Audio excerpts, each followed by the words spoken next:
Welcome to CV Studios. Don't forget to like and subscribe. Helps to keep us motivated and make more of these videos for you guys. Let's start today's video. Dear Diary, it's wrong.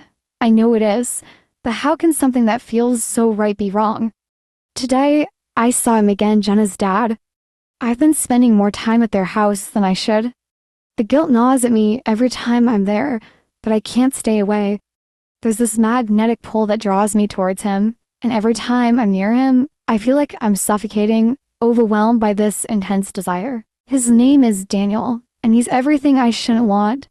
Tall, broad-shouldered, with this confident, quiet demeanor that just oozes authority. His dark hair is peppered with gray, which only makes him more distinguished. And his eyes, those deep, piercing blue eyes that seem to see right through me, leave me breathless.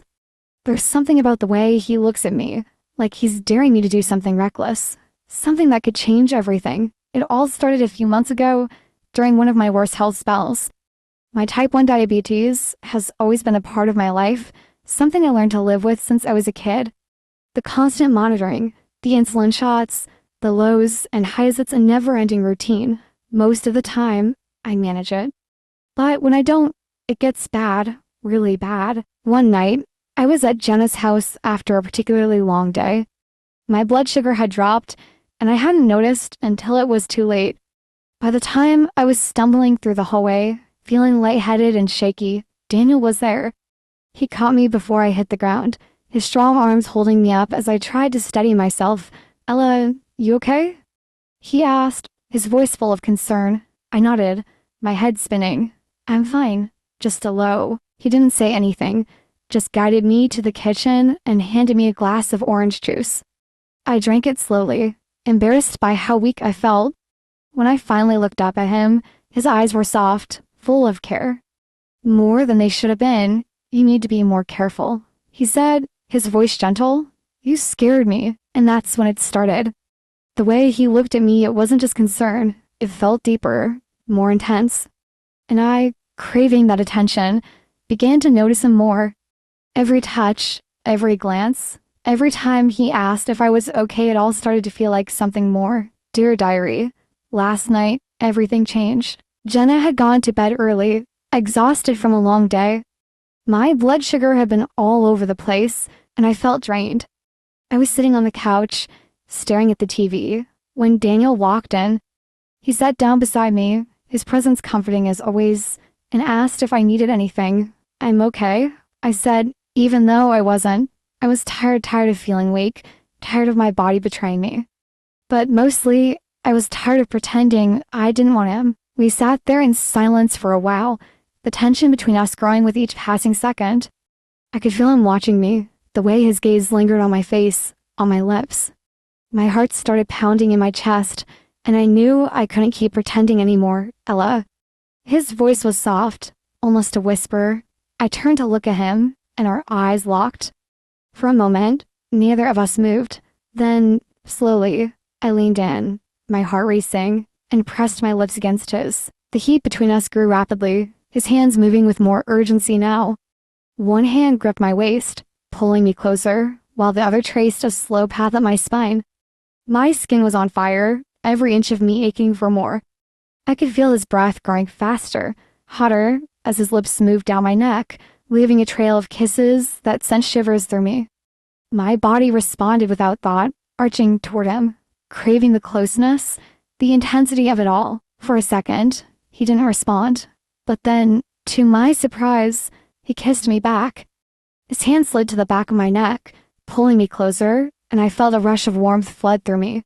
It was everything I'd imagined: soft, deep, and intoxicating. "Ella," he whispered, his voice thick with something between longing and hesitation. His voice, the way he said my name, it made everything feel more dangerous, more intense.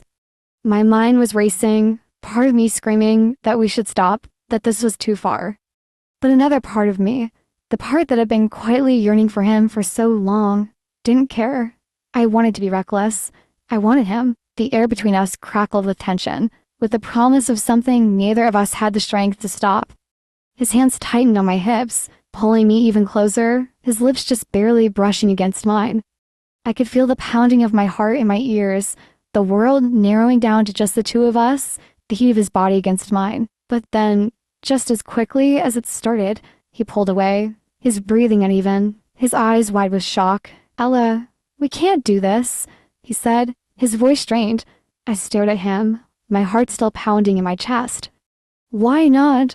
I whispered, feeling the sting of rejection. I thought she wanted this too. I care about you, he said, running a hand through his hair. But not like this. You're vulnerable right now. You've been through a lot. I shook my head, tears welling up in my eyes. I'm not a little girl anymore, Daniel. I know what I want, he sighed, his expression torn. I know you do. But this, it's not right. I felt my heart drop, the weight of his words crashing down on me. I misread everything. All those moments, I thought we were connecting, that there was something between us. It was all in my head. He didn't want me. He was just being kind, looking out for me because I was Jenna's friend. Because I was sick. I'm sorry, I whispered, standing up, my legs shaky. I shouldn't have. Don't apologize, he said quickly, his voice softening. This is my fault.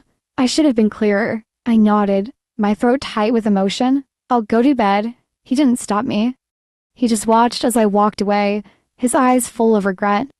And as I climbed the stairs to Jenna's room, tears streaming down my face, I realized that I had made a mistake. A terrible, humiliating mistake. But the worst part?